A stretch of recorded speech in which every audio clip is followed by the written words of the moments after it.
ఓం శ్రీ గురుభ్యో నమ. ఓం శ్రీ మాత్రే నమ. ఈరోజు మనం శ్రీ లలితా సహస్రనామ స్తోత్రంలోని 845వ నామం గురించి తెలుసుకోబోతున్నాం.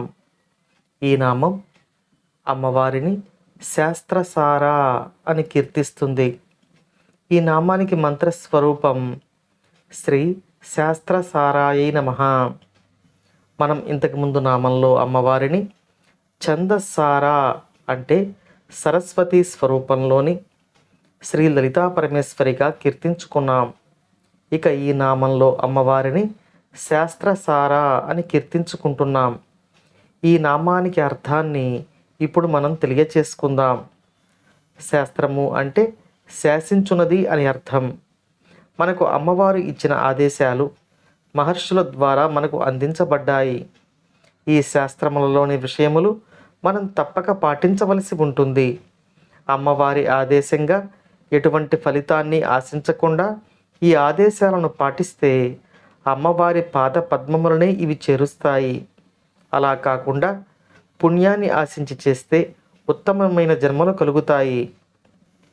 ఆ పుణ్యాన్ని సుఖముల రూపంలో అనుభవించి మరలా ఒక ఉత్తమమైన జన్మని ఎత్తి మరలా జన్మ పరంపరలో చిక్కుకుంటాం.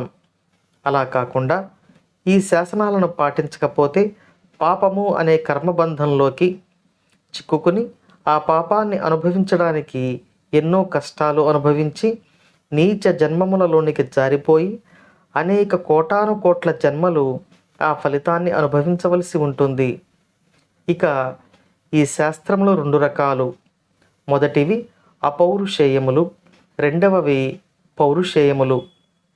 అపౌరుషేయములు అంటే పురుషుని వల్ల చెప్పినవి కాకుండా సాక్షాత్తు భగవంతుని ఆదేశాలుగా మహర్షులు తమ తపశ్శక్తితో విని మనకు తెలియజేసినవి.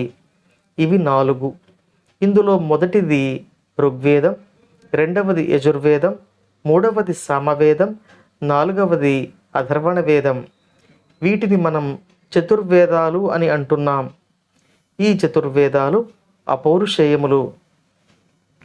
ఇక రెండవవి పౌరుషేయములు. ఇవి పురుషుని వల్ల చెప్పబడినవి. ఇక్కడ పురుషులు అంటే పుంలింగమో స్త్రీలింగమో కాదు. మహర్షులు వేద విజ్ఞానాన్ని ఉపయోగించి భగవంతుడు ధరించిన అవతారాలలో వారిచ్చిన ఆదేశములను అనుసరించి రాయబడ్డ గ్రంథములు. ఇవి 10. ఇందులో పురాణములు, ధర్మశాస్త్రం, జ్యోతిష్యం మొదలైనవి ఉంటాయి. 4 వేదాలు, పౌరుషేయములు అని చెప్పబడే 10 గ్రంథములు మొత్తం కలిపి 14 అవుతాయి. వీటిలో కీర్తింపబడేది అమ్మవారు. వీటి యొక్క సారమును అంటే జ్ఞానమును అమ్మవారే మనకు అందించారు అని ఈ నామం మనకు తెలియచేస్తుంది. అంటే ధర్మశాస్త్రములు, పురాణములు, సకల ఆగమముల యొక్క సారము అంటే జ్ఞానము అమ్మవారు. ఈ శాస్త్రములకు మూలమైన కారణస్వరూపము పరమాత్మ. ఆ పరమాత్మ యొక్క నామము శ్రీ లలితా పరమేశ్వరి. అమ్మవారి అనుగ్రహం మనపై ఎల్లవేళలా ఉండాలని కోరుకుంటూ అమ్మవారి పాద పద్మముల సన్నిధికి మనం చేరాలని కోరుకుంటూ ఓం శ్రీమాత్రే నమః.